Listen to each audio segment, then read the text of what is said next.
Sorry for the wait. Hopefully it'll be worth it today with this word that we're going to get, right? So, last time I was up here, we dealt with the mind, right?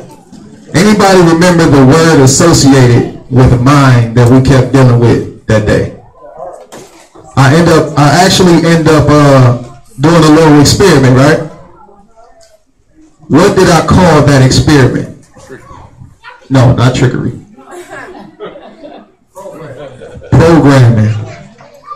Programming, right? So when we dealt with the mind, we dealt with programmer. Again, if somebody has your mind, then they're open to your body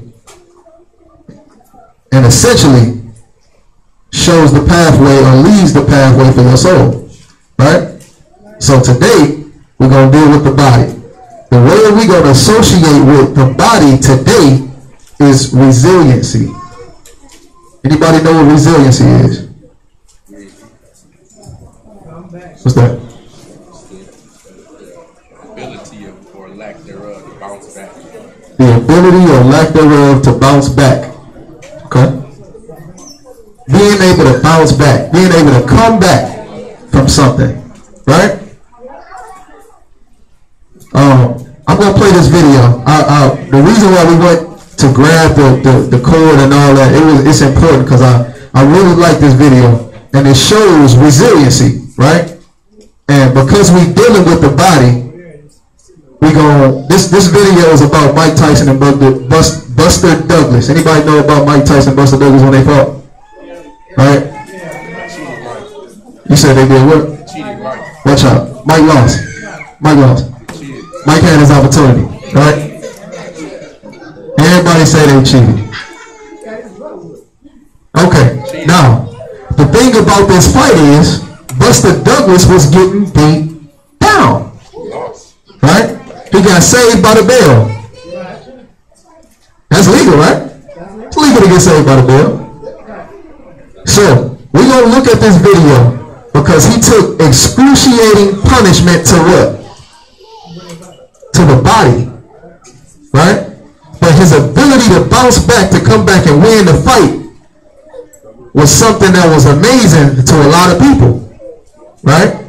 Regardless of if he was saved by the bell or not, he knocked Mike Tyson out, right?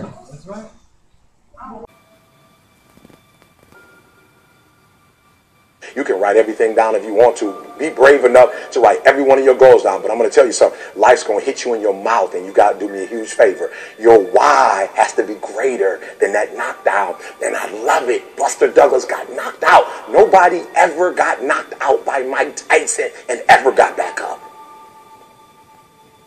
It was almost a 10 count. He was stumbling. They were 4, 3, 2, 1, and ding, ding, ding, saved by the bell. He goes to his corner. The whole world is like, that's it. Once he comes back out, that's it. Mike's going to just hammer him. And exactly that. Mike Tyson came out like, I got him. I got this kid up against the rope. Listen to me. Many of you right now, life's got you up against the rope. You can't give up. You can't give in. Listen to me. If it was easy, everybody would do it. And if life's got you backed up, I need you to do what Buster Douglas did. Buster Douglas started fighting back. And the world was shocked. Goliath has been knocked down. What happened? And they went to Buster Douglas and they asked Buster Douglas simply like, what happened? And Buster Douglas said, listen to me. It's real simple. Before my mother died, she told the whole world that I was going to beat Mike Tyson. And 2 days before the fight, my mother died. Buster Douglas had a decision to make. When his mother died, he could die with his mother, or he made a decision, I can wake up and I can live for mom. And he knocked Mike Tyson out simply because his why was greater than that punch. His why was greater than defeat. His why was greater than his trial and his tribulation. And I'm telling you, if you don't know what your why is, and your why isn't strong, you're going to get knocked out every single day. What did y'all pull from that? If anything.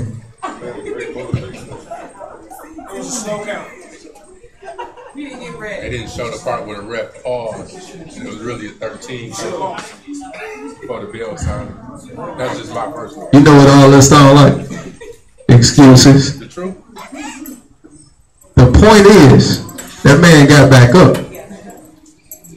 Mike Tyson was, and probably still is, one of the probably top 5 heaviest punchers, hardest punchers that ever lived. And he got back up. The important thing that the guy said was his why. His why was stronger than that punch. Right? Can anybody expound on what that means? His why to get back up was stronger than that punch. His will. Right? Where does the will come from? Within and where? The mind. Right? So he got the why from up here. But, who can use it? Brother Mark, could you stand in front of those punches like that right now? Me? Yeah. I can stand in front of them, but I wouldn't take them.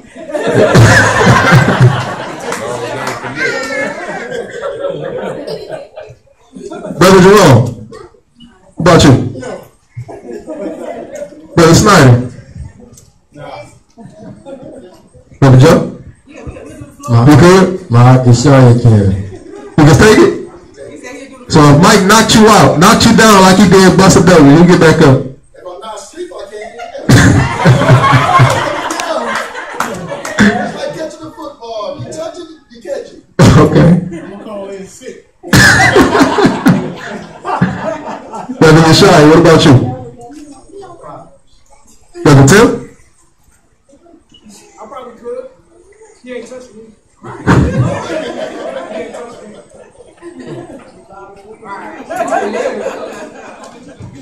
Brother Cal? If he knocked me down, I beat Mike Tyson. I got strong willpower. You got strong willpower. I fought guys big. I fought big guys before. I fought big guys. Okay. Brother Bakar, what about you? Probably so. You probably so? Hold it down, y'all. Hold it down. You said me? What you do? If he canvassed you like he did Buster Douglas, if he was beating your body like he did Buster Douglas, could you get back up? In the current state that you're in right now. The cash to check, yeah, I'm gonna get up. After the fact, I'm gonna say that. What about you, Hunter? No? No, bro. No? Shout out to everybody that told the truth out here. Listen. That brother is a deadly hitter. But that's besides the point. The point is this. The difference with your willpower could be there right now to get up. But what also do you need with the willpower? You need that body. He beat up. I probably need one punch. I probably wouldn't get up. But it go with the body too. He trained his body to be able to be okay with his mind saying you can get back up. You know what I'm saying? He had to train his body to do so. Right? Much exercise profiteth little, right? Now, I was at one point taking this as all, man, we don't need to exercise. We don't need to be working out. My brother going to the blender. You know what I'm saying? Ain't gonna do nothing. It's not true. It says much exercise profited what? But it's still profit. It's still a profit to it. taking care of your body there's a profit to it, right? Now, who remembers when we dealt with, what was that? What feast day was that? When we dealt with the house? Was that unleavened bread? We dealt with the house and it having leprosy and all that. Do y'all remember that lesson when your body?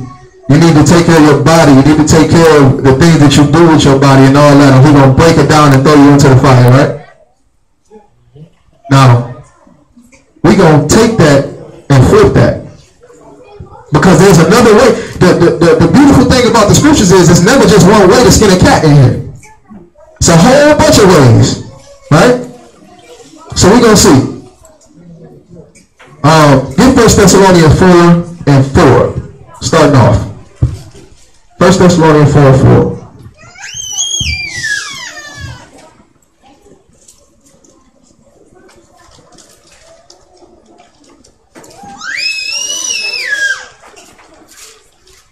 First Thessalonians 4 and 4.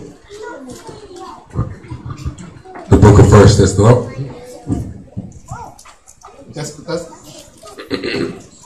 The book of 1 Thessalonians chapter 4 and verse 4. Yeah. That every one of you should know how to possess his vessel. Should know how to possess his what? His vessel. What is a vessel? You got to know how to possess your vessel. We don't. In sanctification. In what? In sanctification. In sanctification and what else? And honor. And honor. Off the rip. You got to know how to possess your vessel in sanctification and honor. But how do we do that? Who do we do that through? We do that through Hamashiach, right? We can't go about establishing our own righteousness, right? We can't go about establishing our own sanctification. We got to do it through him that left us the example, right? So this is what we're going to deal with today. Let me ask y'all a question. Being in this walk, how many times have you gotten hit? How many times have you got that Tyson hook to the belly?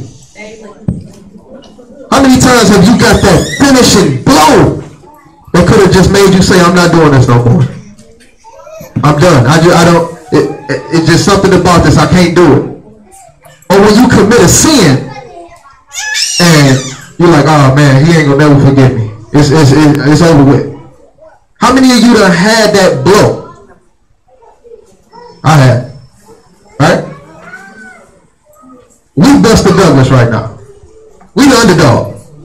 Who was Tyson? Adversary. Right? But you know what the problem with some of us is? And I know I'm about to kind of go off a little bit. The problem with some of us is we don't seek after the Most High all the time. We seek after the Most High when we do something wrong. We seek after the Most High when we commit a sin or we going through something rough in our life. We don't commit to the Most High all the time. What good is exercise? Like if after Buster Douglas took that blow, he ain't trained all this time, right? And then after he take that blow, he decides he want to train right then and there. What good is it gonna do for him? Huh? It's too late. Don't get to the point where, well, I feel like I'm in a good space, so I don't need the Most High. I don't need the. I'll give you an example. When was Bible study? How many of y'all called in?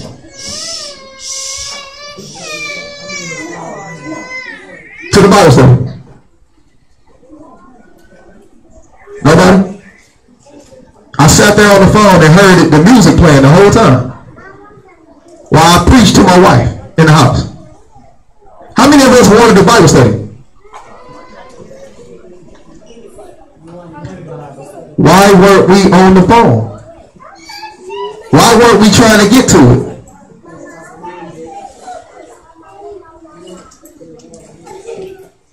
Huh?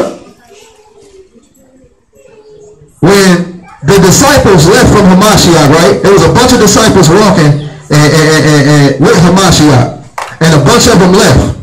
What did Peter say to Hamashiach? He like, you go leave too? What did he say? No. Why he say no? You got the word. What am I going to leave from there for? If the word is what we want and the word is what we desire, when it's put out there for us, then we got to get it, right?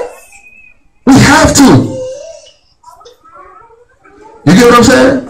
It's not to come down on nobody. It's just to put in perspective what's important. You know what I'm saying? Is an hour of your time out of one day too hard to manage? 1 hour for the word. What do you say? Seek me while I'm what? While you can what? While he can be found. Don't let that man close the door on you. How many of y'all done missed a Shabbat before? And afterwards you feel like crummy on the inside. Like, man, I ain't going to Shabbat class. I ain't getting no word this week. You know what I'm saying? We got to be mindful of this. This was a part of your training. This was a part of you building up your body. 1 Peter 5 and 8. Because Tyson ain't going to play with you. Right? The adversary is not going to play with you.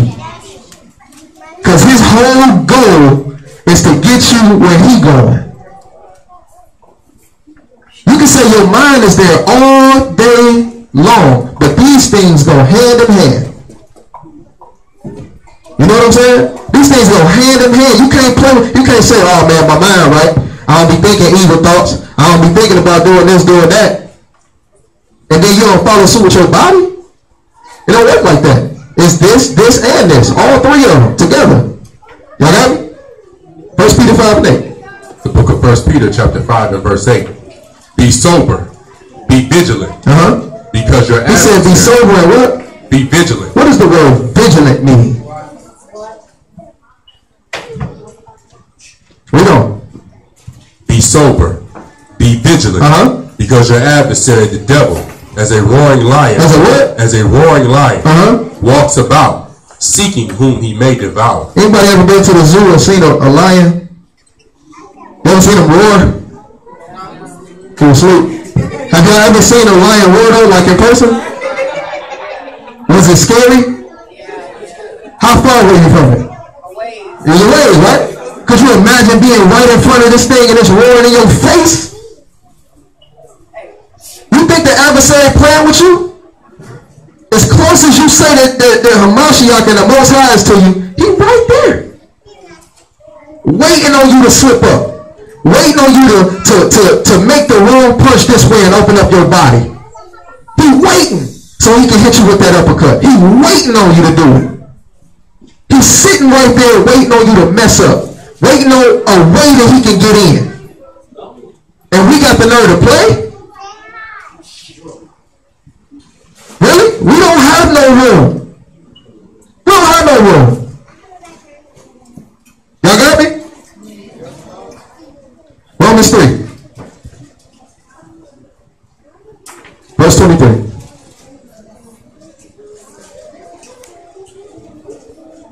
The book of Romans chapter 3 and verse 23. For all have sinned. For what? For all have sinned. We all done got hit before. We all done let the adversary come in and play games with us. We done all been there before. But he says all have what? For all have sinned. Past tense or future tense? Past tense. All have. Not all will. That's what like they like to teach in the Christian church. That's what they like to teach in some of these Israelite camps. Oh man, we all fall sometime. We all fall short sometime, man. You know, we just gotta get back up, you know? No. All have sinned. You know? For all have sinned and come short of the esteem of Yahuwah. Titus 3. We all done been knocked down before. We all done hit the pavement before. Anybody ever got beat up by a bully? I know y'all in here strong, y'all. Woo!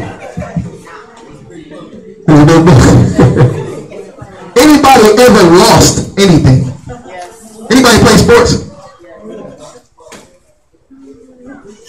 Ain't nobody. Sakari, you ain't never lost nothing? No. You ain't never. Straight up. Straight up. Okay. Well, she's an exception to the rule. Okay. She is the Yahusha of cheerleading. Okay. She's perfect. Right. But we done all took, well, except for Sister Karen, we done all took some losses in here before, right? Now, when you take that loss, what do they say that it is? It's an L, right? Also for learning experience, right? So once you take that loss, what is your next step? Right after you get done losing, what's your next step? Do what?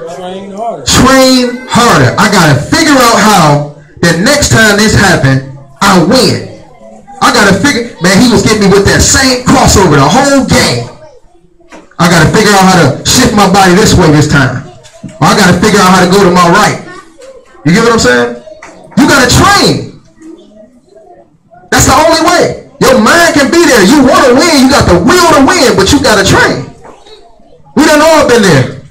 Like I said, like 2 weeks ago, us sitting up here ain't saying that we ain't never been. Read that, Titus 3 and 3. The book of Titus, chapter 3 and verse 3. For we ourselves also were sometimes foolish. We also were sometimes foolish. We ain't been right on everything. We ain't always been the most set apart people. Right? But that's past tense, right? Read on. Disobedient. When you were what? Disobedient. We was disobedient. Read on. Deceived. Serving diverse lusts. Serving diverse lusts, and pleasures. Living in malice and envy. Hateful and hating one another. Yeah. But after that, kindness and love of Yahuwah, of the Master, our Savior, toward men appeared. But then, when Hamashiach stepped into play, when we realize that we got to be and walk in his perfection, when that thing start to happen, it's like, wait a minute. I got to change. I got to be different in order for the people that I'm bringing the message to be different. That makes sense? Because I can have my mind in it all day long, but if you don't see me walking this thing out, what is that going to do for you? I'll give you an example. If we know that we're not supposed to, let me see, okay. When your mother, right, told you, don't play with the plugs. Just to think about the first time you were actually conscious to your mama saying, don't play with the plugs, right? And then you seen her go over there and mess with the plug. What was your first thought? Huh? Why can't I do it? Right? Instead of showing you the right way to do it, or coaching you on how to, you know what I'm saying? How many of us actually got taught how to plug something in? Or it just came to us because we was doing it, even though we weren't supposed to? How many of us got taught? You got taught? You was just on point today, huh? That's as far as I remember. Sister Curry on it, boy. Good. Or let's see, if we were told not to go and buy and sell on the Shabbat, right? And then you see myself going and buying something on the Shabbat. What would that do to your mental? It will mess you up. Man, what the heck is Brother Travis doing buying something on the Shabbat? And then, after that happened, after it mess up your mental, it's going to start playing games with you. Because now, when you need something, oh man, Brother Travis did it, you know what I'm saying? He teaching. I should be straight. Right? He got the word, man. He did it. I'm good, right? I seen that happen to people though. It play with your mind like that. You start to think, you start to have different, hey, what the heck is going on? Well, I probably can do it then, you know. But like the scripture said, we done been there before. But now we got to change that up. Now we have to train ourselves bring that body to match the mind that we got. What Paul was talking about in Romans chapter 7, right? Let's jump over there right quick. Romans chapter 7. Romans chapter 7.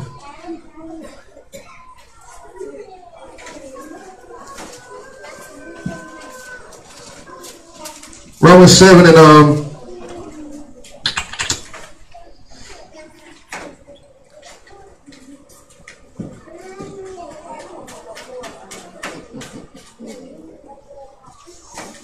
verse 15. The book of Romans chapter 7 and verse 15. For that which I do, I allow not. For what I would, that do I not. That I would. So the thing that I got in my mind, that's the stuff I don't do. Your mind can be there, right? But if you don't do it, guess what? It don't mean nothing. Read on. But what I hate, that I do. But the thing that I hate in my mind, that means it's wrong to me in my mind, right? But I still do it. Read on. If then I do that which I would not, I consent unto the law that it is good. So if I do the things that I know is wrong, then I'm telling myself that the law is good. Christians always try to throw this in there and say, see, I'm just sold under sin. I'm carnal, sold under sin. I can't keep no law. When the man just told you, if I do the things that I know that's wrong, I'm telling myself that the law is good. Y'all understand that part? Y'all get it? You don't? Read it again. Read verse 15 again.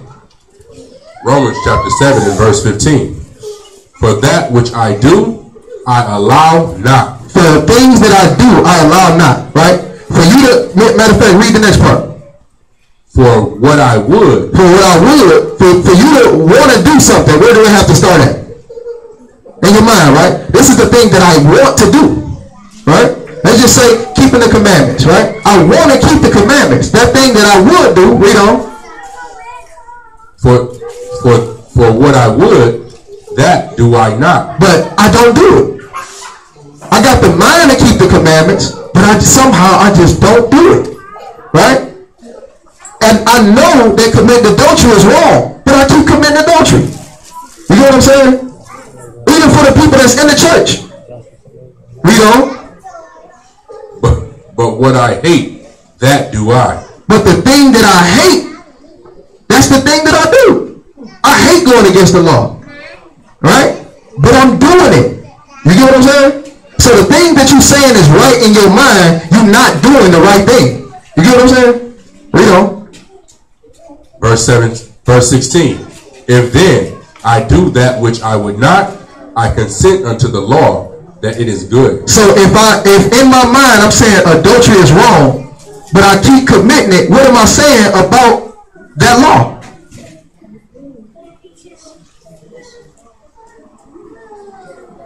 Is anybody following me? Or am I just I'm hard to understand like Paul right now? The thing that just work with me here, Mark. You want to do good, but you just ain't doing it. Right? The thing that you got in your mind to do, you want to do it. But something about you said, no, I got to go and commit this adultery. I got to go and break the Sabbath. Right? You know that it's wrong. So what are you saying about the law? You saying that this law is good. It got to be good if I know that me going against it is wrong. You know what I'm saying? If you know in your mind consciously that this is the wrong thing to do, then you know what the right thing to do is, right? Okay. Drop down to the last verse. Verse 25. Verse 25. I thank the Most High through Yeshua HaMashiach, our Master.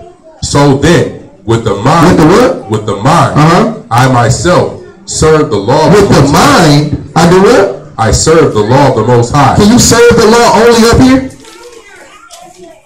You got it right in your mind, but then you serve with what? With your actions, right? Read.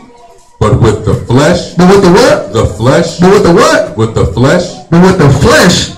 The law of sin. But with the flesh, the law of sin. So that means you got to be walking in the Ruach, right? Matthew 10 and 28. Matthew 10 and 28.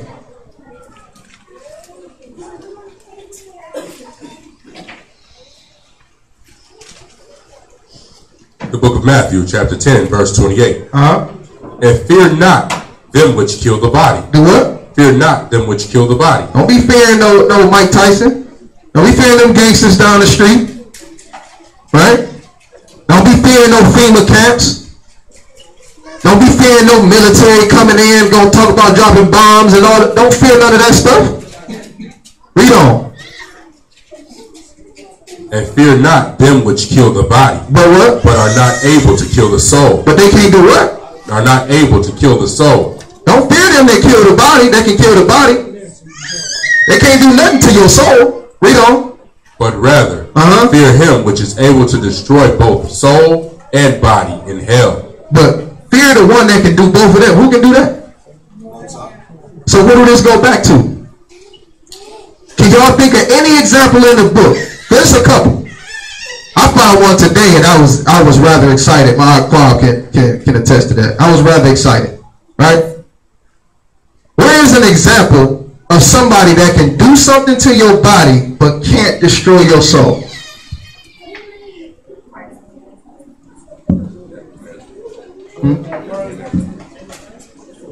Yeah, that's a good one. Say again? I heard somebody say one. Boys in the furnace. That's a good one. Because what happened? Nebuchadnezzar threw him in. Yeah, you just said. Nebuchadnezzar threw them in the fire, right? But they wasn't scared of him, right? Somebody give me another one. Job was the one I looked at earlier, right? Oh, you did? I hear you. My bad. Huh? Job, right? He said it like this, Joe. He ain't know for real, huh? So he was kind of skeptical. I'm gonna say it so I won't be wrong. Like, let's jump over to the book of Job right quick. You still get a point, huh? Job chapter 1. You get a point. You got 1,500 points on that one. We got Job, right? It says, be not afraid of them that can kill the body, but can't do nothing to the soul. But the one who can do the body and the soul. Job chapter 1. We're gonna start at verse 1. We're just gonna skip through Job a little bit. We're not gonna stay here because we got a couple other little things to hit. We got a little foundation. All right. The book of Job, chapter 1 and verse 1. There was a man in the land of Uz, whose name was Job. And that man was perfect and upright, and one that feared the Most High. What was the important thing? His fear for the Most High. Read. And eschewed evil. And there were born unto him 7 sons and 3 daughters. Drop down to verse 6. Verse 6. Matter of fact, yeah, drop down to verse 6. Verse 6. Now there was a day when the sons of the Most High came to present themselves before Yahuwah, and Hashatan came also among them. And Yahuwah said unto Hashatan, whence comest thou? Then Hashatan answered Yahuwah and said, from going to and fro in the earth, and from walking up and down in it. And Yahuwah said, so he said he went to and fro, up and down. Right, I'll make that cross, right? To and fro, up and down, that idol, right? 1 Peter 5 and 8 said, what was the adversary doing? He was going to and fro. What was he doing? He was looking for somebody to devour, right? Same thing Hashatan is doing right now, right? Read on. Verse 8. And Yahuwah said unto Hashatan, have you considered my servant Job, that there is none like him in the earth, a perfect and upright man, one that fears Yahuwah and eschews evil? And Hashatan answered Yahuwah and said, did Job fear the Most High for nothing? Have not you made a hedge about him and about his house and about all that he has on every side? Verse 11. Verse 11. But put forth your hand now. To do what? But put forth your hand now. That's it. He messing with the body, right? Read on. And touch all that he has. Touch all that he has, but what? And he will curse you to your face. Yeah. Read on. And Yahuwah said unto Shaitan, behold, all that he has is in your power. Only upon himself put not forth your hand. So Shaitan went forth from the presence of Yahuwah. So we know at this point he came down, killed his sons, got his cattle, all these different type of things, right? Then what happened to Job? Something literally happened to his body. Yeah, the sores all everywhere, right?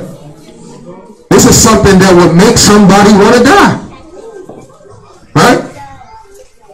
What did he say though? When his wife came and got wrong with him, what did he say? Oh, foolish woman.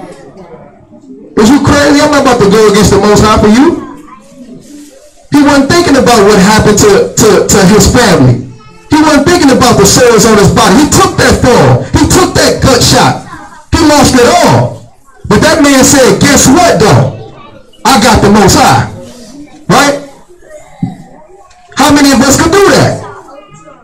How many of us could take that body blow? How many of us could take that right hook and say, I'm still rocking with the Most High? How many of us could take that shot? We ain't talking about, take it out of your mind that this is just a story. Think about you right now. How many of y'all got kids? Almost everybody, right? Imagine if the Most High took your children away from you today. You keeping them, you perfect, right? Job was a perfect man to shoot evil. You perfect. Could you imagine if he wiped your children out today? In order for that man to stand as strong as he did, what did he have to be doing before this happened? Training. He had to be training. No matter what, I got to rock with the Most High. No matter what.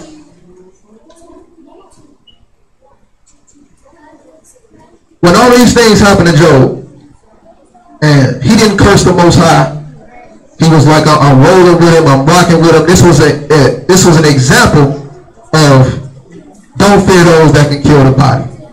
Right? So now, when we look at time being sped up, right? We look at us having to put on a certain body. Right? First and foremost, what is our body? Temple of the Most High. Let's get that right quick. 1 Corinthians chapter 3. Let's get that right quick. We're gonna go through a little bit of something today. We're gonna go through a little bit of something. Let's see. Let's see.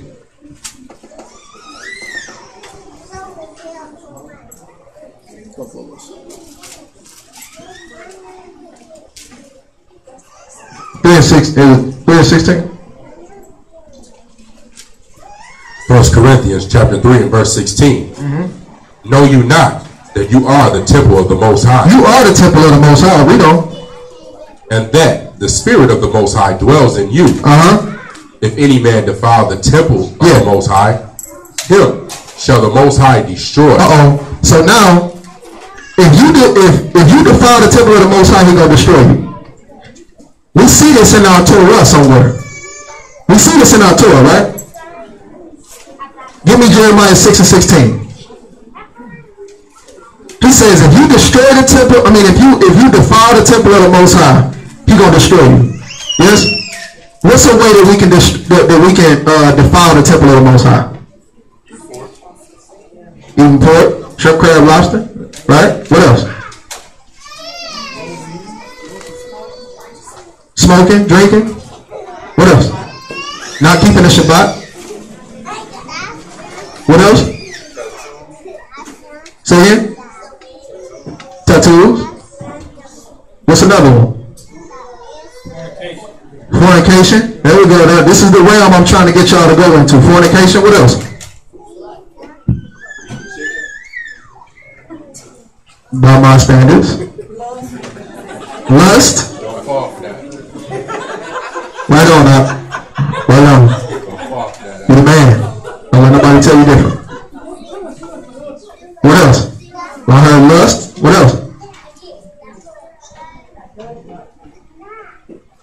Let's go to Genesis 35. Let's see. Oh, yeah. Get to Jeremiah 6 first. I'm sorry, jumping a little ahead of myself. Jeremiah chapter 6 and verse 16. The book of Jeremiah, chapter 6 and 16.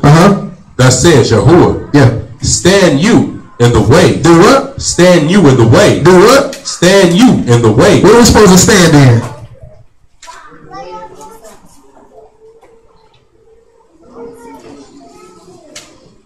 Stand in the way. What are we supposed to stand in? In the Torah. The law. Hamashiach. He away, right?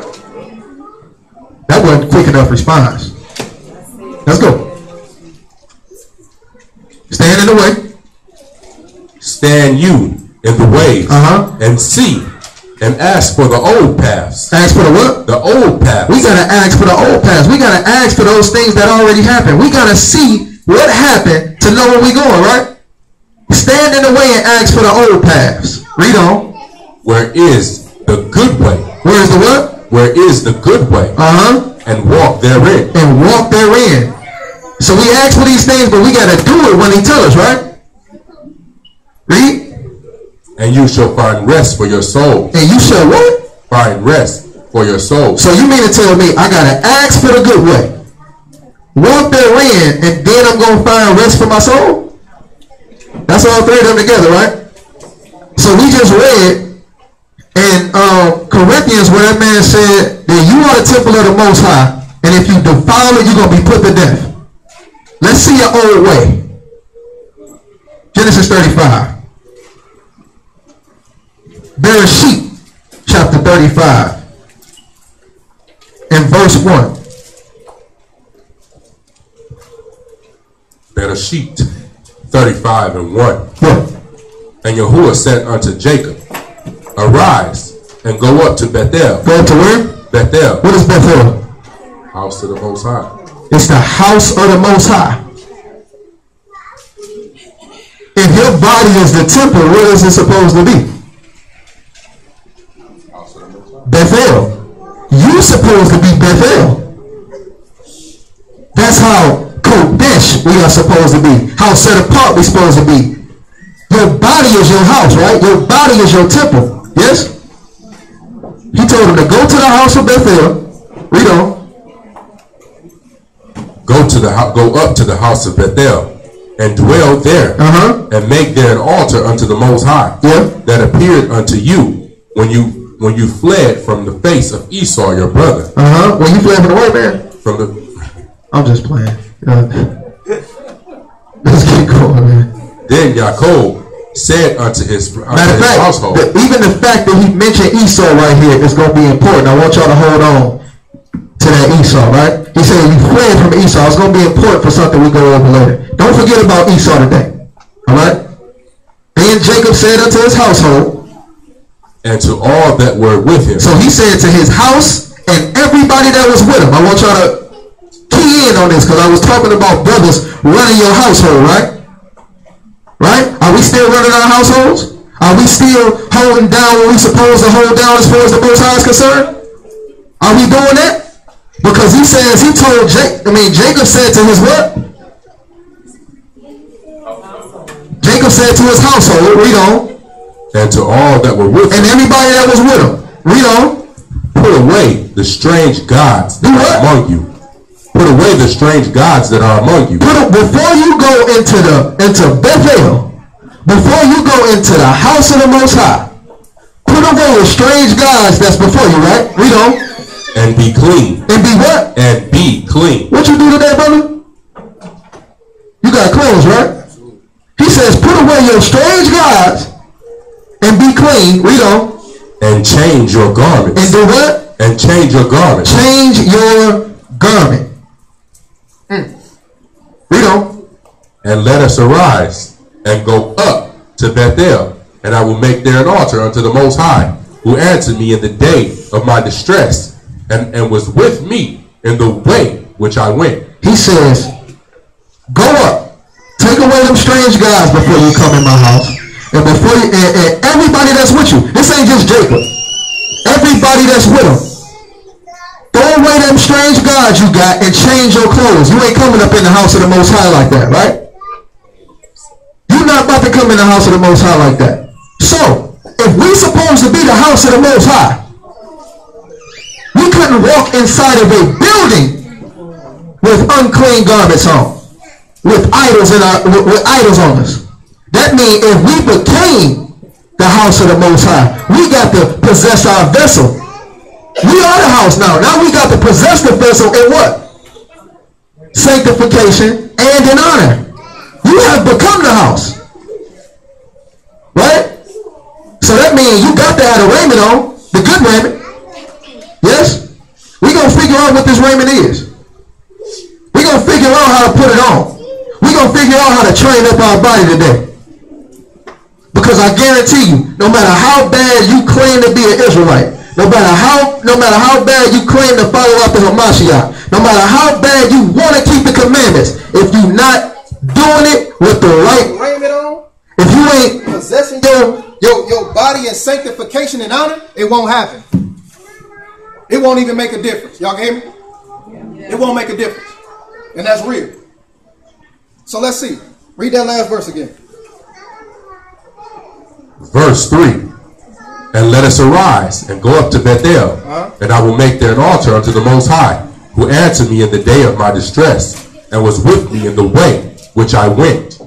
And they gave unto Jacob all the strange gods which were in their land, in their hand, and all their earrings which were in their ears. And Jacob hid them under the oak, which was by Shechem. So they got rid of them strange gods. They had to get rid of them clothes that they had on. They had to get rid of the bondage to Egypt that they had, because that's what them earrings represented, right? Their bondage to Egypt, right? They had to get rid of all of this stuff. You know what I'm saying? Before they step foot into Bethel. Y'all got me? Let's go to Matthew chapter 8.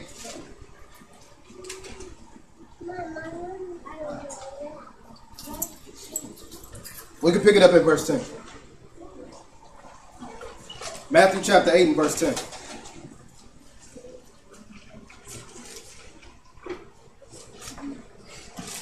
Because we gotta not only take off the unclean stuff, but again, like he said, you gotta put something on, right?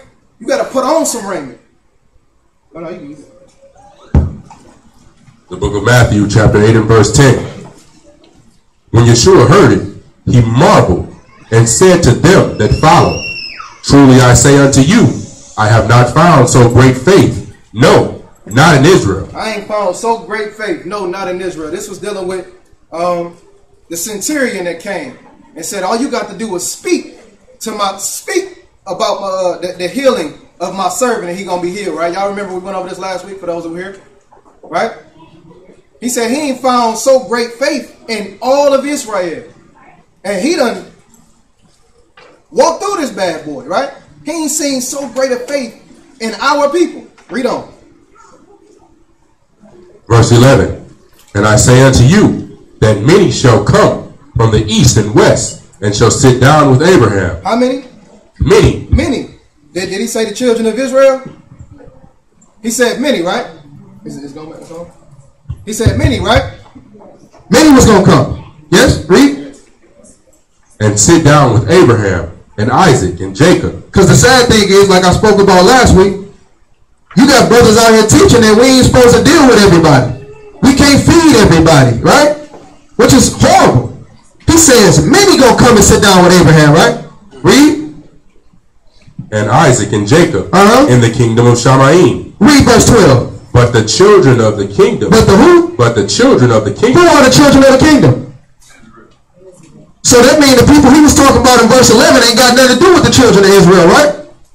So these men that claim to believe in him, they completely off for saying what they saying. Right? Read.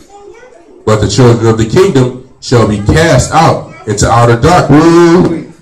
There shall be weeping and gnashing of teeth. It's going to be weeping and gnashing of teeth for the children of Israel. Why is that? Why is that? We had it first. We was already assigned the kingdom, right? because we couldn't get our bodies right, because we couldn't get our minds right, our soul gonna be damned to hell. Let's get Matthew chapter 22.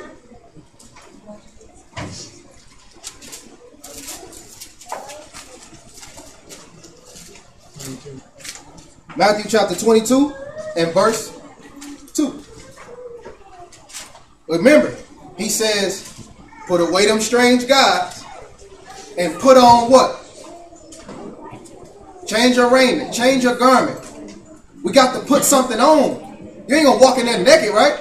You gotta put something on. Matthew 22 and 2. The book of Matthew chapter 22 and verse 2.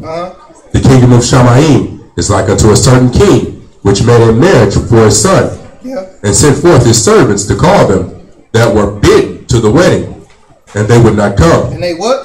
And they would not come. Who was the wedding assigned for? Who? Children of Israel. Yeah, man. Be confident, man. You got this, baby. Right? The children of Israel is who was assigned to. Right? Read on. Verse 3. And sent forth his servants to call them that were bidden to the wedding, and they were not come, and they would not come. Yeah. Again he sent forth another servant, saying, tell them which are bidden, behold, I have prepared my dinner, my oxen and my fatlings are killed, and all the things are ready. He made come it unto the real marriage. nice. Made it real nice.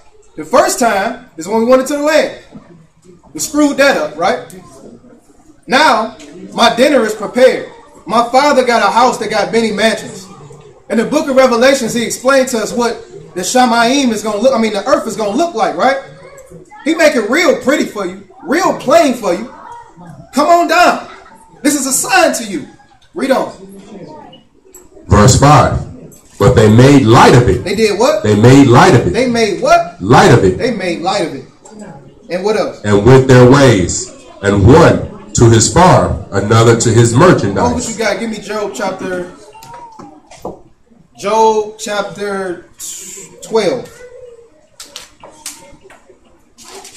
12. Let me see. Job chapter 12. It says they made light of it and went their way. Let's see. Job chapter 12 and verse 4. Job 12 and 4. Because who the one who bid us to the wedding this time?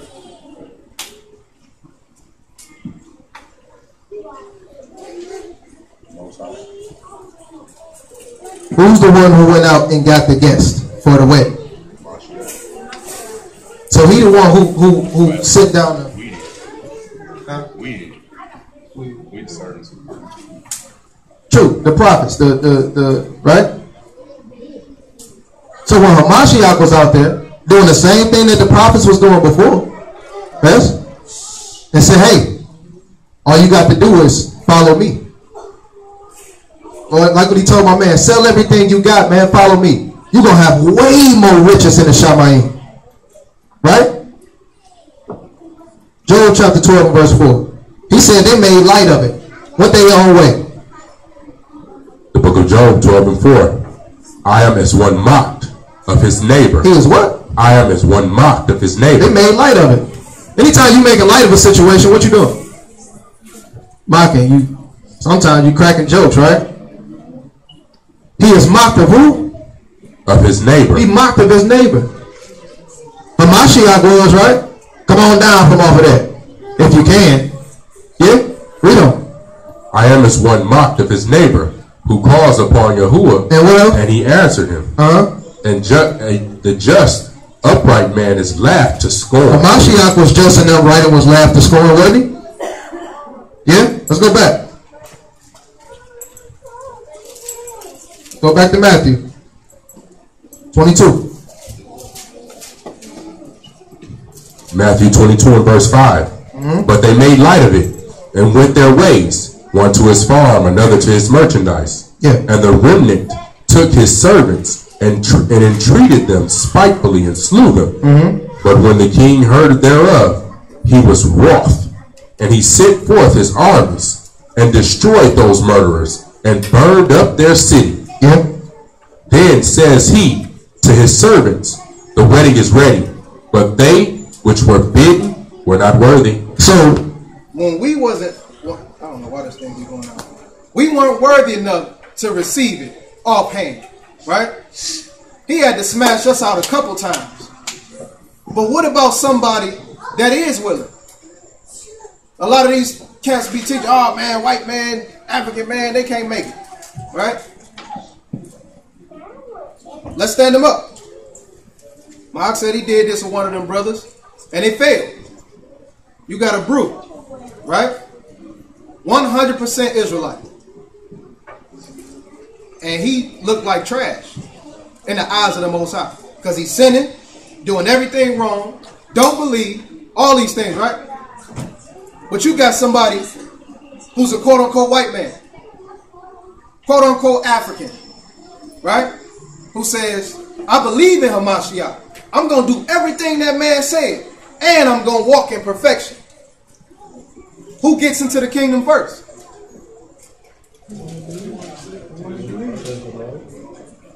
Huh? Oh, to the Jew first? The one that believes. The one that what? Believes and does everything that's called. The one that believes. It don't matter if you Israel. If you don't believe, if you don't worship this man, if you don't call on this man, you ain't got no place. We're going to see that. Go ahead, Doc. Verse 8. Then he said, then says he to his servants, the wedding is ready, but they which were bidden were not worthy. The one, the Israelite, who it was guaranteed to, that man wasn't ready. He wasn't worthy of it. You get in here for free? You mean to tell me you going to blow that? Read on. Verse 9.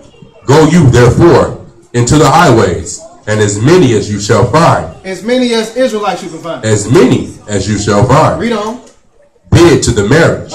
So those servants went out into the highways and gathered together as many as they found, both bad and good. Both what? Both bad and good. Let's see. Read on. And the wedding was furnished with guests. Yeah. And when the king came in to see the guests, he saw there a man which had not on a wedding garment. He ain't had that raiment on. Remember, in order for you to go inside the house of the Most High, what do you have to have on? A new garment. Right? He saw somebody without the wedding garment on. Read on. And he said unto him, friend, how come you here not having a wedding garment? And he was speechless. He was what? He was speechless. I mean, I don't know why. So that they tell us that to come as you are. Oh yeah. What the big church thing? What they say, y'all? Come as you are. Come as you are. How many of y'all still believe that? So if you're a prostitute, you can come in with your prostitute clothes, right? Yeah. If you a pimp, you can walk in with all your women. That's as you are. Pastor do? Yep. That's the biggest lie they ever told you. Come as you are. Because at one point it wasn't like that. Couldn't just walk up in the church no any kind of way, right? Now it's come as you are. Everybody is accepted. Yes? When this man just said he walked in and seen all of these people. Now if he seen a bunch of people and he pointed out somebody that didn't have on a wedding garment, that means that this person was different than those other people, right? Hold on, man. You. Come here. Read. And when the king came in to see his guests, he saw there a man which had not on a wedding garment. And he said unto him, friend, how camest you here and not having a wedding garment? He called that man a friend. Is that important? Why is that important?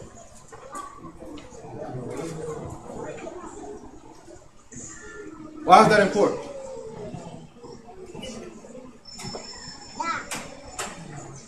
Hamashiach laid down his life for his what? Abraham was called what to the Most High? So if he let you in his presence, that means you are considered a friend. For us to be even able to walk and to see this truth, we are considered a friend, right? Because this stuff was predestined from jump. You know what I'm saying? So what happens when you cross a friend?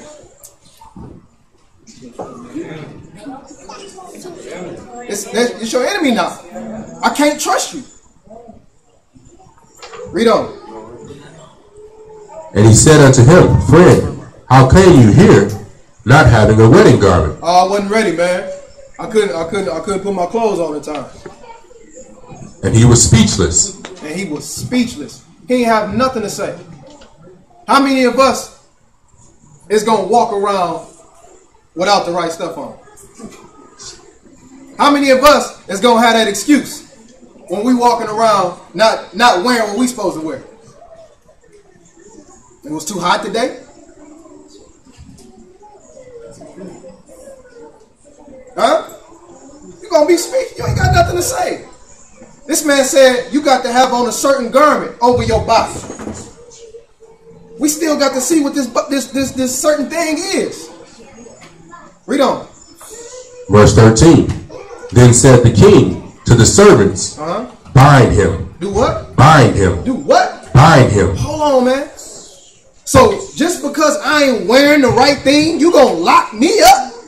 You gonna grab me because I ain't got on the right stuff? This ain't me talking. This is a parable from Hamashiach, right? Read on. Then said the king to the servant, Bind him. Bind him, hand and foot, and take him away, and cast him into outer darkness. The same thing he said in Matthew chapter 8 about the children of the kingdom. They are cast out into outer darkness, right? So if you walking around, especially if you talking about you in Hamashiach, you in the Most High, this is just on the surface. We ain't went nowhere. And you ain't got the right stuff on. He said, bind them up, cast them into outer darkness. How many of y'all can crawl out of outer darkness? It's going to be a little too steep, right? Just guess. Let's go to Genesis. I told y'all to hold on to Esau. Let's go to Genesis 25.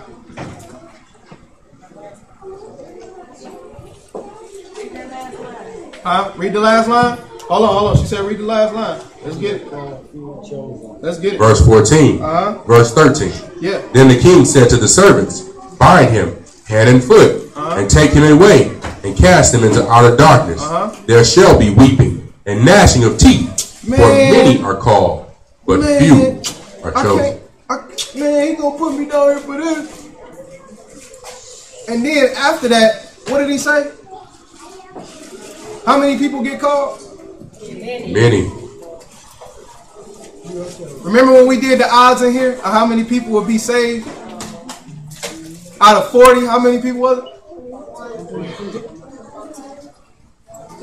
Wasn't even all the way to. It was 1.3 or something like that, right? So just me and my newborn, right? No.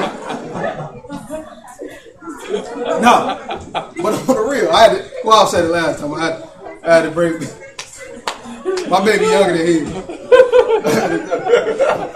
No, but really, if you look at them odds, all because of something you not wearing, all because of something you don't have on right, all because you gonna get cast in the outer.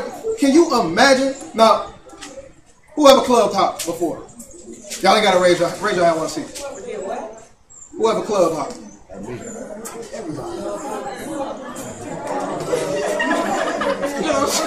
Talking about whoop. Okay. In your club hopping days, were there certain places that you went that had a dress code? Now, when you go into the club, what you going to get into? Whatever you can get into that's not right. Right? Huh? You can't do that at the Moses. No. So, you had to have a certain thing of clothing on to get it. You would go and buy an outfit if you ain't have it to get in there. You would buy an outfit to pay money to get into the club. This is free. And we got the nerve, physically and spiritually, to not have the right clothes on. What type of sense do that make? How many of y'all club hop right now? Got it. Somebody almost raised it. Who did this? Who did it? Y'all saying? Like he's about to shoot a jumper. Right. No. Fuck fake. But on the real, the only place we should be trying to get into is Club Yahoo. You know what I'm saying? The hottest day club ever. Because we ain't the children of the night, right? No. The club, you want to get in so bad that you would actually go back home and change and come back. How many of y'all did that before? I can't have on sneakers? Shoot, man. Hey, man, take me to the crib right quick. Or you had, exactly, you had to change your clothes and you went. You made sure you was prepared.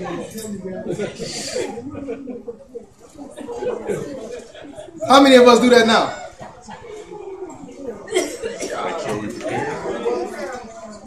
You got that raiment on.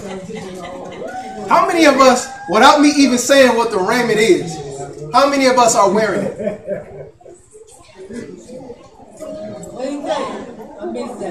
Before I even say what it is, how many of us believe that we are wearing that raiment?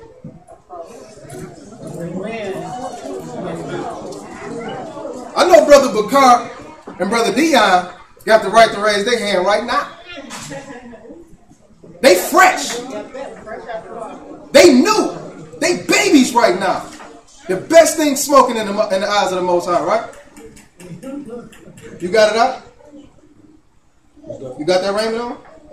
You got that raiment on? Who else? You got that raiment on? You got that raiment on? You got that raiment on? Are you sure? What's the raiment, huh? Huh? Following the laws? The Ruach.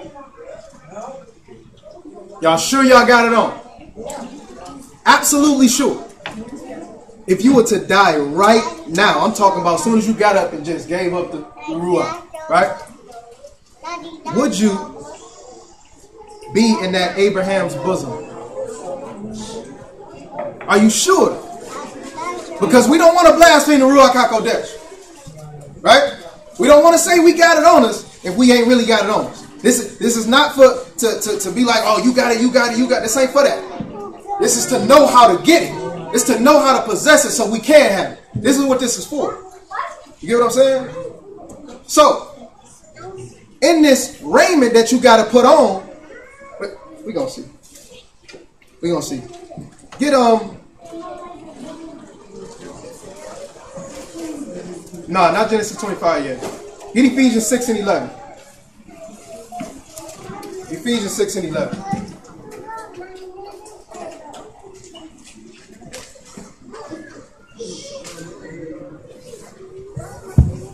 The book of Ephesians, chapter 6 and verse 11. Put on the whole armor of the Most High. Do what? Put on the whole armor of the Most High. Yeah. That you may be able to stand against the wiles of the devil. Job had on that armor, right? Jeremiah had on that armor, right? Elijah had on that armor. Noah had on that armor. Right? David possessed that armor. He got took down though. Can't say he ain't get hit with a body blow. Right? That's an example, a perfect example. David got hit with the 1-2. So bad that he could have caused his own death. That man said, kill that man, right? When they came to him and said, hey, what would you do to a man that did this? Hey man, kill him. Where you at right now? Right? That man could have been dead in his sin. He got back up from it. Because his why, like the video said, right, was more important. His I gotta be with the Most High. I gotta be in the house, the home of the Most High, was more important than any flesh, anything that you can do with within your flesh, right? It was more important. He already had the know-how. He had the brains to do it. He just had to follow suit. But he got hit with a body blow. A lot of us get hit with body blows, right? But the Most High said, well, remember when I asked you, after you lose or after you take a loss, what do? You go and train, right? If you walking into a battlefield, right?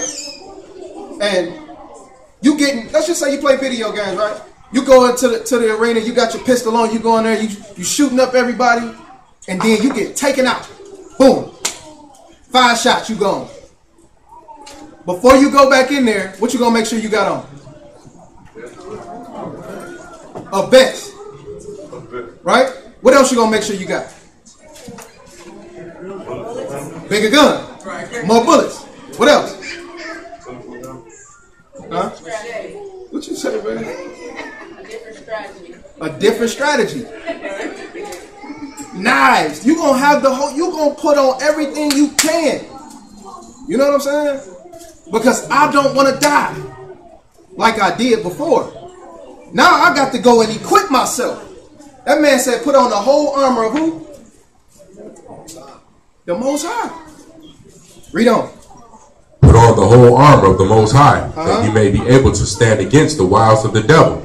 For we wrestle not against flesh and blood. So he said that you may be able to withstand the wiles of the devil, but we don't wrestle against flesh and blood.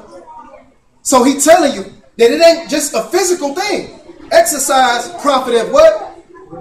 Little. It profits nonetheless.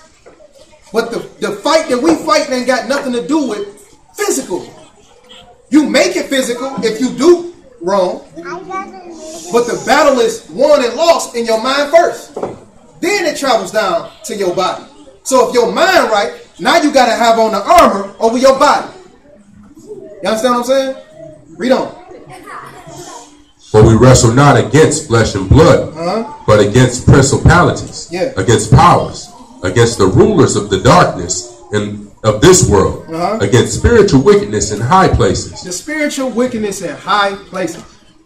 Where did Hashatan go to meet the Most High? That was in a high place, right? That was some type of wickedness to say, I want to get at this man. Spiritual wickedness in high places. Read on. Wherefore take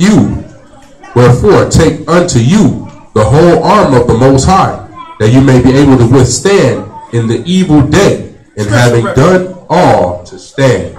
Scripture reference. He says, put on a whole armor of the Most High, right? That you may be able to stand in that day. Having done all to stand, right? This is going to show you the difference between what type of armor we're talking about. When David went to fight Goliath, what did Saul give him? He gave him his armor. I want you to put this on. Take this sword. Take this shield. What David tell him? You don't need no swords. I don't know how to fight with this stuff, man. This stuff too heavy. He looked like he's a little boy, man. Saul is a king, great king, right? He's like, man, I can't deal with all this. Ain't what I need. That's physical armor. What did he go in there fighting with? He went there fighting with the Most High. Slingshot is what he had. He was equipped with the slingshot. Slingshot ain't mean nothing. That man could have went in there barehanded. Because his battle was against Goliath, but his battle had nothing to do with his physical. The first thing this man said is, y'all gonna let this dude come up against the God of Israel? Is y'all crazy? He the littlest man talking. Scrappy dude. Let me at him. Let me at him. Scrappy dude was known for his what? His courage, his heart. I know for a fact I can take him down. I don't care how big he is. You get what I'm saying? So we got to look at this thing like Hashatan might be playing games with you. He might be doing things in your life that's not appealing. That seem like he's taking away from you. It seems like he beating you down, but you gotta have the will, the courage, the strength to say, I got y'all on my side because I'm doing right. He can't take me down like that. You gotta be able to say, I got on this raiment. This man can't take me down with this on. I can't even be touched with this on. It's like you wearing all white at a cousin's birthday party back in the day. You got on all white. and you walk in that joint, when anybody come up to you, what's the first thing you think about? Don't touch me. Get away.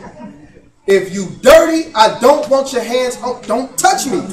Especially a little baby run up on you. Pow! You be done smack him upside. Don't touch me. I don't want. I done did this to my son. You hear me? Don't touch me. You understand what I'm saying? How many of us translate that into our lives right now? If you got the Ruach on, and you got friends coming over, you got family coming through that ain't dealing with this word like that, do y'all be like, nah, man, I can't go do that with you. I can't. Nah, man, don't touch me. You gotta keep them off of you because you got to have that. You got to have them clothes on. You can't come up in there with no spots on that garment. At the end of the day, if somebody unclean come with a dirty, I just worked on some car hands and rubbed it all over your shirt that you done paid $500 for, an hour before you got to go to the club. Who is that on? You or them? Why it's on you? Because you let them touch you.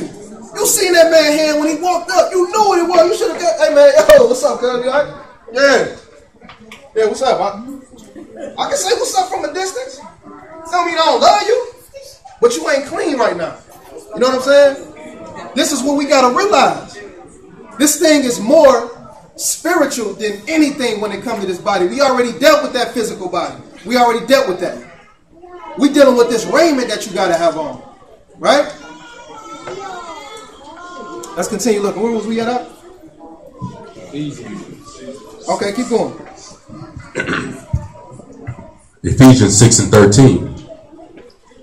Wherefore, take unto you the whole armor of the Most High, that you may be able to withstand in the evil day, and having done all, to stand.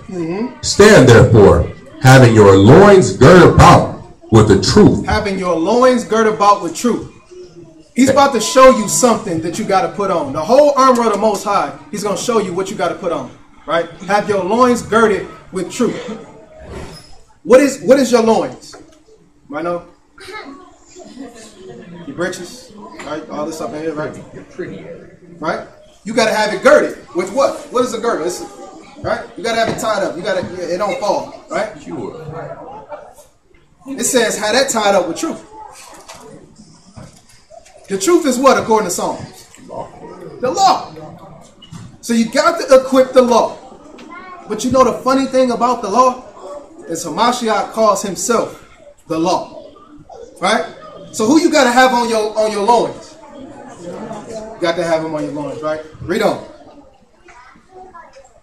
And having on the breastplate of righteousness. The what? The breastplate of righteousness. The breastplate, right? What did the breastplate go over? Your heart. Your heart, right? 2 Peter 1:19. Hold what you got. So we already got the loins girded about with truth, which is Hamashiach. We got the breastplate that sit over your heart, right? 2 Peter 1:19. 2 Peter chapter 1 and verse 19. We have also a more sure word of prophecy, whereunto you do well that you take heed, as unto a light that shines in a dark place. Who is the light of the world? Hamashiach. Read. Until the day dawn. Until the what? Until the day dawn. And the day star arise in your hearts. The day star do what? Arise in your hearts. Who is the day star? So he just told you to have him on to gird your loins up. Now you got to have him on your heart. Right? Let's go back.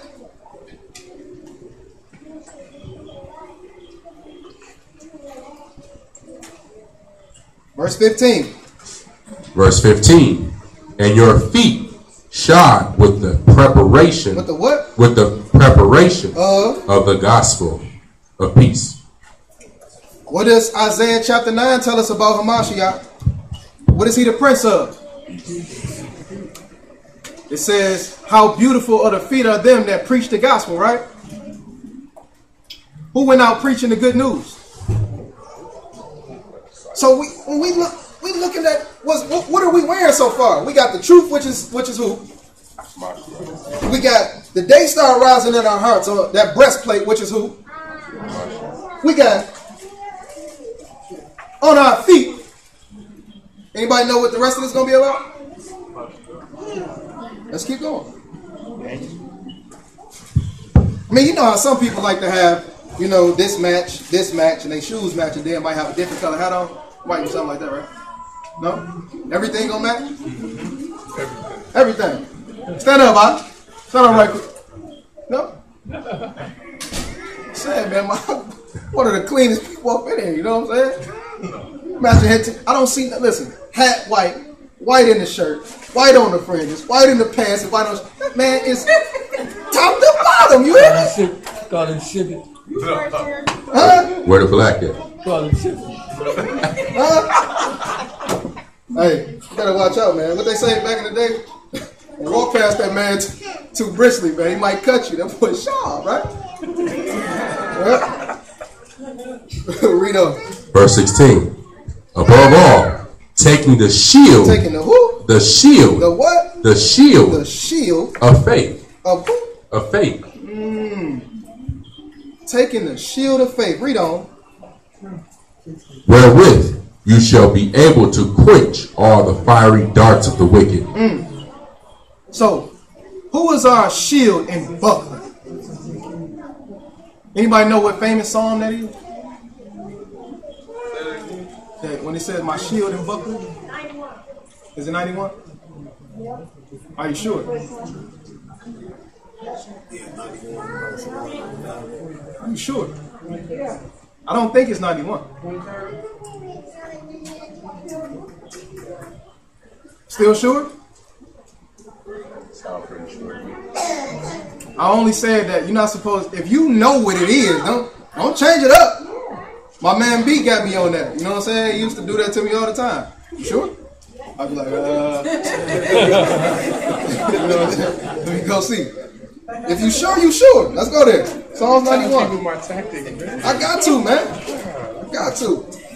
You're supposed to tell him immediately, oh, let's go to it. Open the book. Show it to me. Let's get it. Psalms 91 and what? Who know the verse? Verse 4? Sure. Let's read that. Sure. The book of Psalms, chapter 91 and verse 4. He shall cover you with his feathers. Hold up. Let's start at verse 2.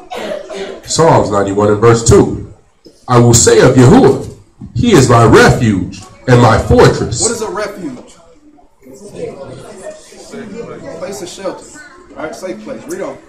My power, in him will I trust. Surely he shall deliver you from the snare of the fowler. To be delivered from somewhere, to be saved from somewhere, right? We'll get into that in a second. Go ahead. And from the noisome pestilence. He shall cover you with the feathers, with his feathers, and under his wings shall you trust. Do what to you? Cover you with his feathers. He gonna do this with you? So are you wearing them when he do that? Are you inside of it? What are we doing? Are we? He got you covered, right? Don't matter. He own you, right? Read. And under his wings shall you trust. And his truth shall be like your shield and buckler. His truth shall be your shield and buckler. Give me a clap for the Psalms 91. My mom said Psalm 91. All right. You know a little bit of book. You remember that from church? No, I remember that. I was just talking. Let's go back to Ephesians. Let's go back to Ephesians. Psalms 91.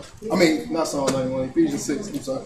Ephesians chapter 6 and verse 17. Yeah. And take the helmet of salvation. Take the what? The helmet of salvation. The what? The helmet of salvation. The helmet of salvation. Read on. And the sword of the Spirit, which is the word of the Most High. So, right here he says the helmet of salvation. Matthew 1 and 21 first. We just going over this armor because this is something we already know. and then we're going to get into what we got to get into. It's not long. Matthew 1:21, the helmet of salvation.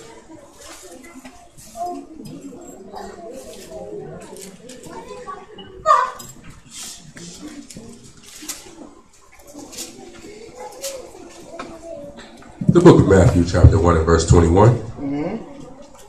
And she shall bring forth a son, and shall call his name Yahushua, for he shall save his people from their sins. He shall do what? He shall save his people from their sins. He's going to save his people from their sins. That's salvation, right? Let's see somewhere else.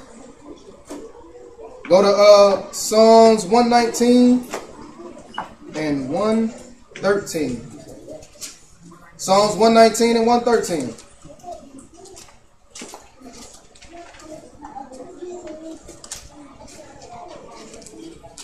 The book of Psalms, chapter 119 and verse 13. In verse 113? In verse 113. Oh, hold on. Hey, did you put the thing in the inbox? You did? Okay. Okay, go ahead. Book of Psalms, chapter 119 and verse 113. Yes. I hate vain thoughts, but your law do I love. You are my thoughts, but your what? Your law do I love. Yes. You are my hiding place and my shield. I hope in your word. Depart from me, you evildoers. Psalms 140. In verse 7. Look at that shield again. The book of Psalms, chapter 140 and verse 7. Yes. O Yahuwah, the master, the strength of my salvation. The what? The strength of my salvation. You have done what? You have covered my head in the day of battle. You have covered my head in the day of battle. When you go to battle and you got something on your head, what is it called? Helmet. A helmet. Read that verse one more time. Psalms 140 and verse 7. Yep. O Yahuwah, the master, the strength of my salvation. You have covered my head in the day of battle. So that's that helmet of salvation, right? Let's go back to Ephesians.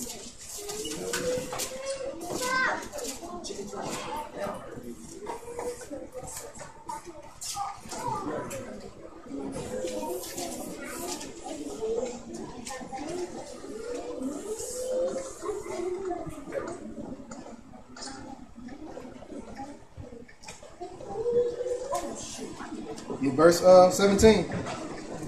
Ephesians verse 17. And take the helmet of salvation and the sword of the Spirit, which is the word of Yahuwah. So he says, take the sword of the Ruach, which is the what? The word of Yahuwah. And the word of the Most High is? Hamashiach. So this man just told you to put him on.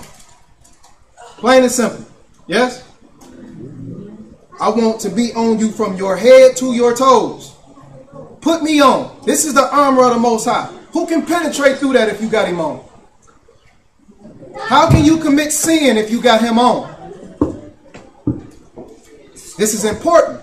This is the raiment you got to possess. Let's see an example of that. Right? Get Colossians chapter 1. Colossians chapter 1. I think y'all going to like this one right here. Because we got to put on Hamashiach, right? Y'all going to like this. Because I like it. You know what I'm saying? Colossians 1 and 17. Colossians chapter 1 and verse 17. Yeah. And he is before all things. He is what? He is before all things. Matter of fact, start at verse 16. Verse 16. Matter of fact, verse 15. Verse 15. There we go. Who is the image of the invisible power? Who is the what? The image of the invisible power. Yabaraki. Who is the image of the invisible power? Who is that? Mashiach, right? Let's read. The firstborn of every creature.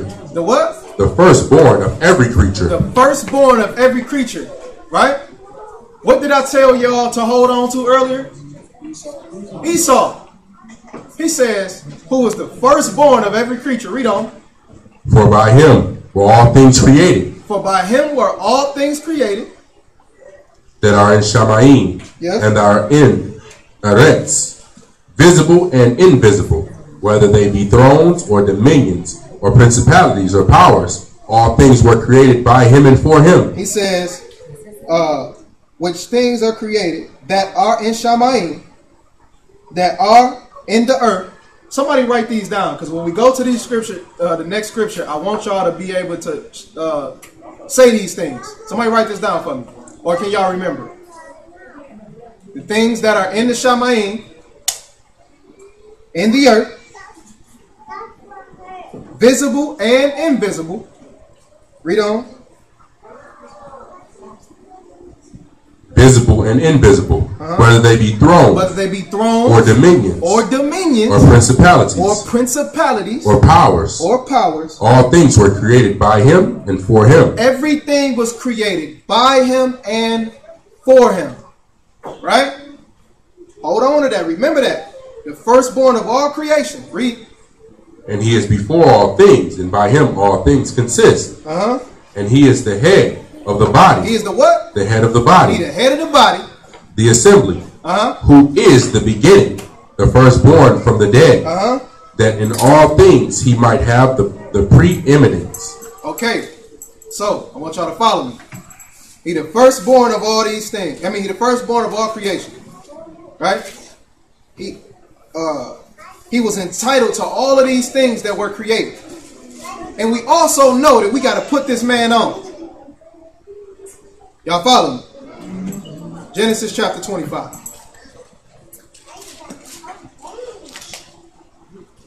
Genesis 25 and 25. Oh, man.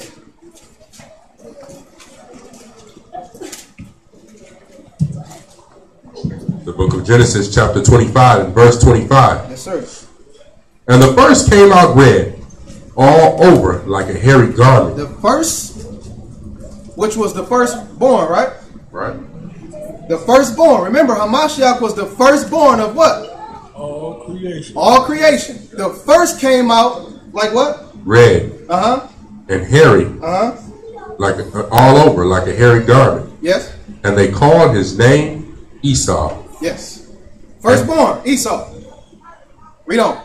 And after that came out his brother, and his hand took hold of Esau's heel. His hand took hold of Esau's heel. Go ahead. And his name was called Jacob. And Isaac was 80 years when she bare them. So we got the firstborn Esau. Secondborn is who? Jacob. So Hamashiach is the firstborn of all creation. Right? Right. We as a nation of people come from who? Jacob. Firstborn and the other, right? Firstborn and the other, right? Esau and Jacob, right? Remember, we have to put this man on in order to get salvation. Y'all following me so far? Genesis 27. Matter of fact, nope. Before we go there, let's drop down to verse 28. Genesis 25 and verse 28. And Isaac loved Esau. Isaac loved Esau, right?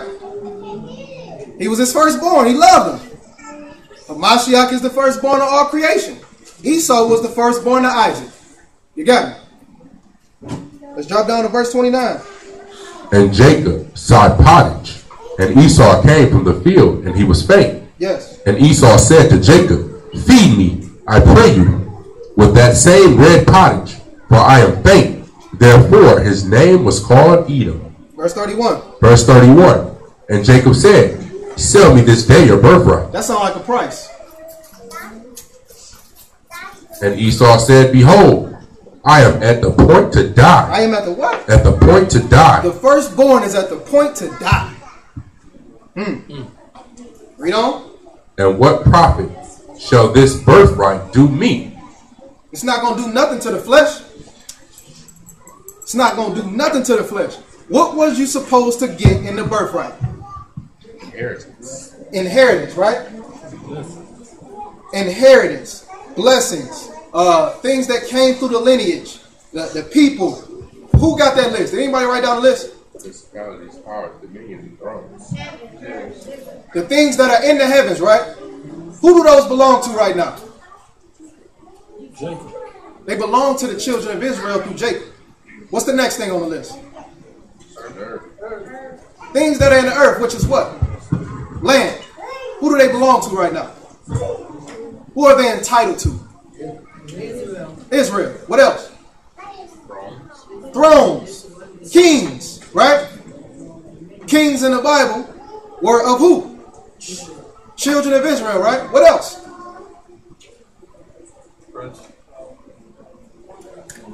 Principalities. What else? Powers. All these things are given to the children of Israel. Yes? This is everything that was contained in this birthright that this man gave away before he died. Are y'all hearing me? Everything that this is the firstborn. Now this is Esau we talking about. Who was the firstborn of all creation? Hamashiach. What things did he possess that he give away before he died? All of those things. Let's read. And Jacob said, sell me this day your birthright. And Esau said, verse 32, and Esau said, behold, I am at the point to die, and what profit shall this birthright do to me? And Jacob said, swear to me this day. And he sware unto him, and he sold his birthright unto Jacob. Genesis chapter 27. In verse 6. Now, he sold him the birthright. But who he got to get it from? Who was the firstborn again? Who was his father? Jacob. The Most High. We know that Isaac is the father of Esau, right? In order for Esau to have gotten that birthright, who would he have to get it from? The Most High, his father, right? Now Jacob has the birthright, but he still got to go and get it. You get what I'm saying? Hamashiach is the firstborn of all creation. We, as the children of Israel, possess it. Who do we got to go through to get it? But who do we got to get it from? The Father. Follow me. Verse 6. Genesis 27 and verse 6. And Rebekah spake unto Jacob her son, saying, behold, I heard your father speak unto Esau your brother, saying, bring me venison and make me savory meat that I may eat and bless you before Yahuwah before my death. So Isaac is about to die, right? Bring me that venison and I'm giving you a blessing, right? I'm about to die. I need to give you a blessing before I leave here. I don't want to leave here without giving you the blessing. Read on. Verse 8. Now therefore, my son, obey my voice according to that which I command you. Now go now to the flock and fetch me from there two good kids of the goats, and I will make them savory meat for your father. Now, Rebekah know how her husband liked the meat, right? She know how he liked to cook. Esau was supposed to go out and get this stuff and prepare for his father, right? Rebekah said, I'll do you one better. Go right out back, go get them goats, and I'ma cook it. I taught Esau everything he know about cooking anyway, right? I got it. You understand what I'm saying? Read. I'm saying, we're talking about Rebekah. She's a black woman, you know what I'm saying? Verse 10. And you shall bring it to your father, and that he may eat, and that he may bless you before his death. So now he gonna get the blessing, right? What are we supposed to do with Hamashiach that we just found out? Put him on. We gotta put him on. What Jacob have to do with his brother? He had to put him on. How he have to do that?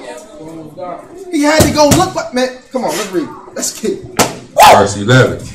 And Jacob said unto Rebekah, his mother, behold, Esau my brother is a hairy man. He is a what? Is a hairy man. And I am a smooth man. I'm smooth. I can't go up to my father all wrong, man. I'm clean, baby. I shave. Esau hairy. If I go up there and I ain't right, read on. my father peradventure will fear me, and I shall seem to him as a deceiver. He gonna think that I'm lying.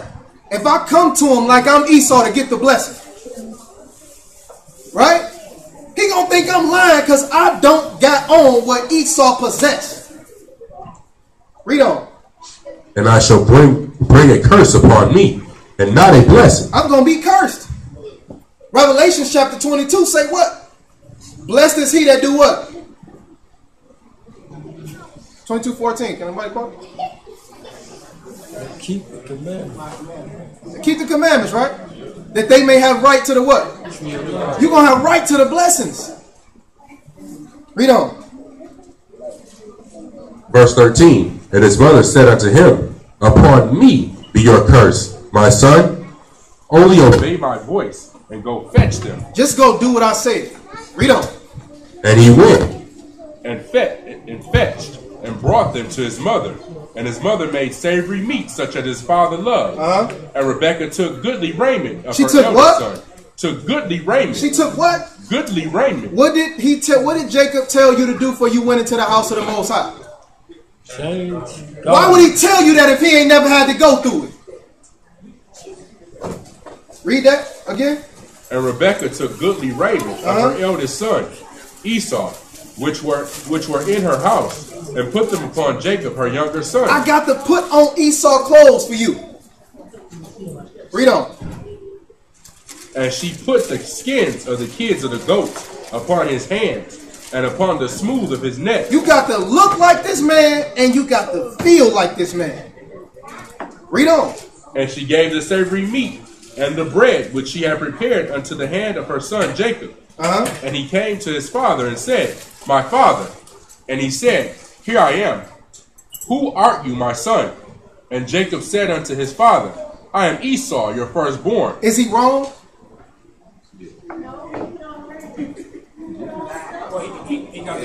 Yes, he lied.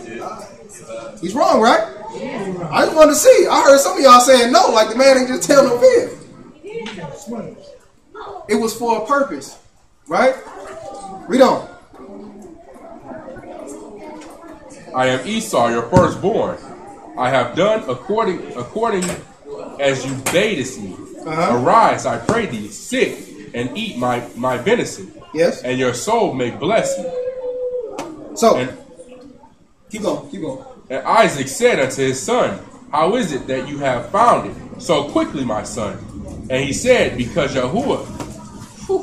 What did he say? Because Yahuwah, thy power, brought it to me. Because who brought it to me? Yahuwah. Oh boy, I kind of lied. No, he didn't lie that time, though. Yeah, sure he did. We'll see. Who brought it to him? Yahuwah, your power, have brought it to me. He brought it to him, right? Now, the whole thing was his mother said that she would take the curse that come upon him for seeming like a deceiver. Yes? Yes? Who took the curse for us? The Mashiach. Who put everything into play just like this? Who? Who?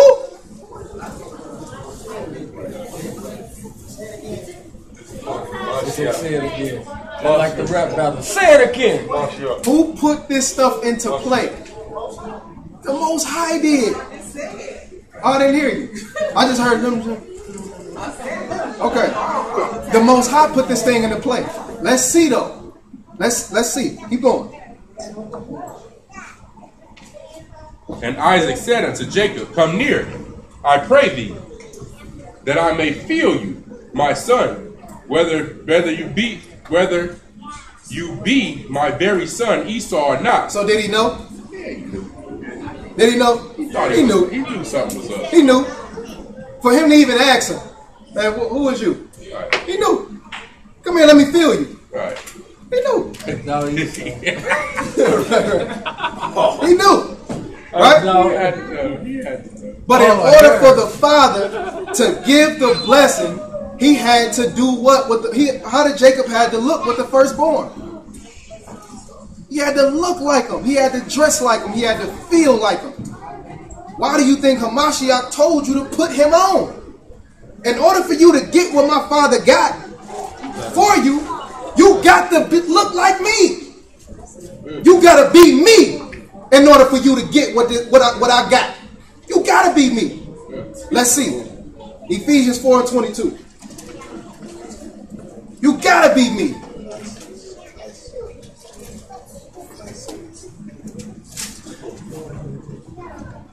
Ephesians 4:22.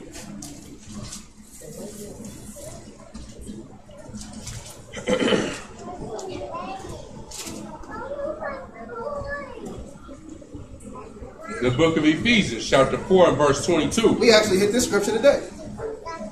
That you put off concerning the former conversations, the old man. You can't be like Jacob when you go before Isaac.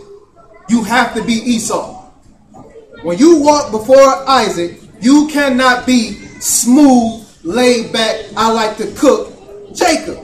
You got to be hunter. I went to get your venison, hairy, with his clothes on, Esau. Put off the old man. Read. Which is corrupt according to the deceitful lust. And according to the what? The deceitful lust. Didn't he say that I don't want to go and be no smooth man to him because he gonna think that I'm being deceitful. Read on. Verse 23. And be renewed in the spirit of your mind. Be renewed in the spirit of your mind. That you put on. That you do what? Put on. That you do what? Put on. Put on. That you put on the new man. Now you got to put on the new man. You can't be. I can't be Travis Snipes going before the Most High. I have to be Yeshua HaMashiach going before the Most High. I got to put this man on in order to even be before the Most High. Because what he said, his eyes are so pure that they can't behold evil. So if I'm going to be before this person, if I'm going to be before Isaac, the father, then I got to look like Esau. He know I'm Jacob on the inside, but I got to have that man on. He know that you Jerome on the inside out, but if you wearing Hamashiach on the outside, this your pass to get in. This the only way I'm going to let you stand before me is if you wearing my son. Put on the new man. Read. And that you put off concerning the former conversation, the old man, which is corrupt according to the deceitful lust, and be renewed in the spirit of your mind, and that you put on the new man, which after in the Most High is created in righteousness. Created in what? In righteousness and truth, set apartness. Who was created in righteousness? Who was created truly set apart? Okay, let's see something else. Let's jump back. Matter of fact, no. Let's go to Galatians chapter 3, verse 27.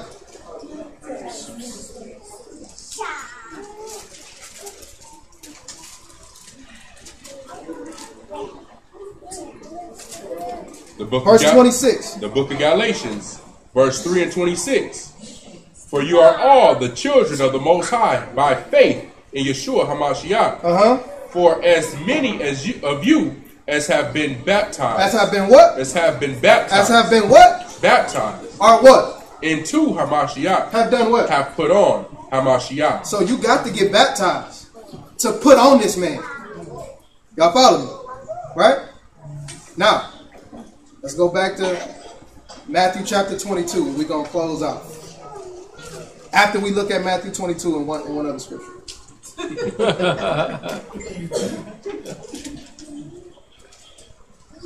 So, when you stand before the Most High, when you standing before Yah, who you got to look like? Because we were created in whose image anyway? We was created in his image anyway. We lost that. You got to put me back on to get back up here, man. Ain't no playing around. You think you about to be around here sinning and think you about to come up here to perfection? You ain't getting back in here. You ain't getting back in the garden. Lusting after no money, no women, no men, no none of that. You ain't about to come into the garden and you got fornication on you. You got drinking, smoking on your breath. You ain't coming up in here like that. You ain't coming up in here no adultery. You understand what I'm saying? You ain't coming up in here if you ain't got your mind in captivity to Hamashiach. Because he not only wants your body and what's on it, But he says, have everything in what? Colossians 3:17, right quick. Right quick. He wants your body, but he got to have this first, right? Like we talked about, right? Colossians 3:17. Colossians 3:17. Go ahead. And whatsoever you do in word or deed. In what? In word or deed. In word or deed. Do all in the name of the Master, Yeshua, giving thanks to the Most High and the Father by him. Okay, now let's go back to Matthew chapter 22. Your mind got to be done with him. Right? 2 Corinthians 10:5 says that all thoughts got to be in a captivity to him, right? Then he says, put me on. I want to be up here in your mind. Now I want you to put me on. Right? Matthew 22 and verse 10. Matter of fact, no, not verse 10. Verse 11. Matthew 22 and verse 11. And when the king came in to see the guests, he saw that there was a man which had not on a wedding garment. So what didn't he have on? He wasn't wearing Hamashiach. He wasn't wearing the Ruach HaKodesh that man sent back down, right? Right? Read on. And he said unto him, my man, how come you came in here dressed like that? Read on. And he was speechless. Yeah. Then said the king to the servants, bind him hand and foot, and take him away, and cast him into outer darkness. There shall be weeping and gnashing of teeth. Before you read verse 14, Zephaniah 1 and 8.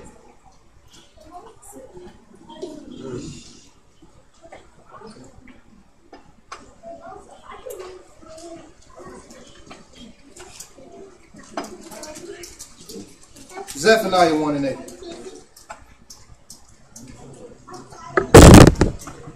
Zephaniah chapter 1 and verse 8. And it shall come to pass in that day, in the day of Yahuwah's sacrifice, that I will punish the princes. I will do what? I will punish the princes. Read. And the kings. Children. And who else? And the king's children.